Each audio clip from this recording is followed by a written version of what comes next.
Hi అండి, welcome back to my channel Nagamani Telugu వంటలు. ఈరోజు మన ఛానల్లో ఒక మిరాకిల్ డ్రింక్ తయారు చేసుకుందామండి. మనకి ఇప్పుడు చలి పెరిగింది కదా, ఇప్పుడు జలుబు దగ్గు ఇవన్నీ బాగా ఉంటున్నాయి. జలుబు దగ్గు తగ్గాలన్నా, అలాగే ఊపిరితిత్తులో ఉన్న కఫం పోవాలన్నా, గొంతు నొప్పి తగ్గాలన్నా ఈ డ్రింక్ బాగా పనిచేస్తుంది.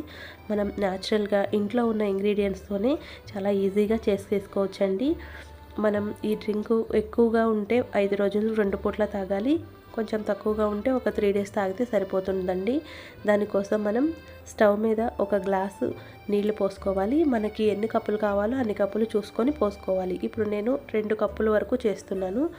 దీంట్లో మనం చెక్క లవంగాలు వేసుకోవాలి. ఈ లవంగాలు బ్లడ్ను క్లీన్ చేస్తాయి, అలాగే మనకి ఈ జలుబు దగ్గుకు కూడా బాగా పనిచేస్తాయి. అలాగే చెక్క యాంటీ ఆక్సిడెంట్గా పనిచేస్తుంది.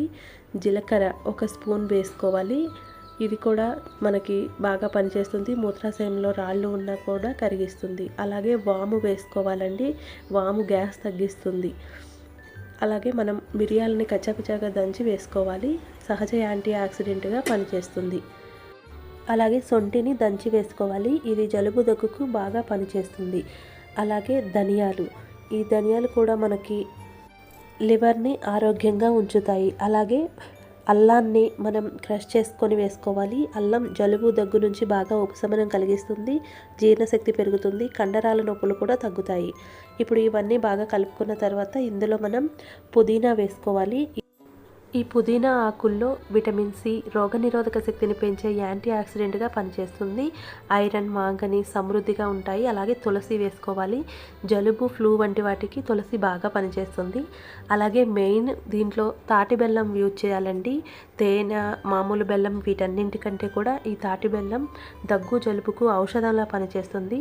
జలుబు వల్ల చేరిన శ్లేష్మాన్ని తొలగించి ఊపిరితిత్తుల పనితీరును మెరుగుపరుస్తుంది, ఆస్తమాని దూరం చేస్తుంది.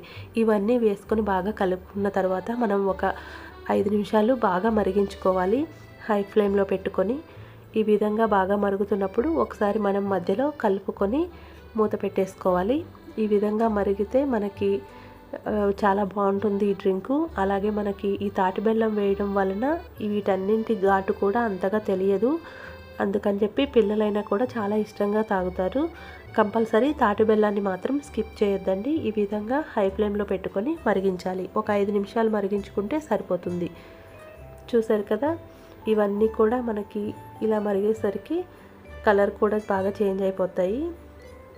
ఈ విధంగా మరిగిన తర్వాత మనం స్టవ్ ఆఫ్ చేసుకొని గోరువెచ్చగా ఉన్నప్పుడే తాగాలండి. మరీ హీట్గా కాకుండా గోరువెచ్చగా ఉన్నప్పుడు తాగాలి.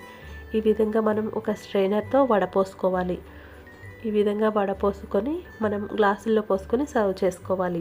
ఒకవేళ పిల్లలు ఇదన్నీ వేసినా ఇంకా కొంచెం ఘాటుగా ఉంది అనుకుంటే అప్పుడు మనం తేనె మిక్స్ చేసుకొని ఇస్తే పిల్లలకి సరిపోతుంది. చూసారు కదా, మన డ్రింక్ అనేది రెడీ అయిపోయింది. ఈ విధంగా మీరు కూడా తప్పకుండా ట్రై చేయండి. ఈ విధంగా గ్లాసుల్లో పోసి సర్వ్ చేసుకొని గోరువెచ్చగా ఉన్నప్పుడు మనం స్పీడ్గా కాకుండా చిన్నగా సిప్ చేసుకుంటూ తాగాలి. అప్పుడు మనకి ఈ గొంతులో అంతా కూడా ఫ్రీ అయిపోతుంది. ఈ విధంగా మీరు కూడా తప్పకుండా ట్రై చేయండి. చూసారు కదా, చాలా బాగా రెడీ అయిపోయింది. టేస్ట్ కూడా చాలా బాగుందండి. కంపల్సరీ ఎక్కువగా ప్రాబ్లం ఉన్నవారు 5 రోజులు తాగండి. తక్కువగా ఉన్న వాళ్ళు 3 రోజులు 2 పూట్ల తాగితే సరిపోతుంది. ఈ వీడియో కనుక మీకు నచ్చినట్లయితే లైక్ చేయండి, షేర్ చేయండి, సబ్స్క్రైబ్ చేయండి. Thank you for watching. మళ్ళీ మరొక చక్కటి వీడియోతో కలుద్దాం.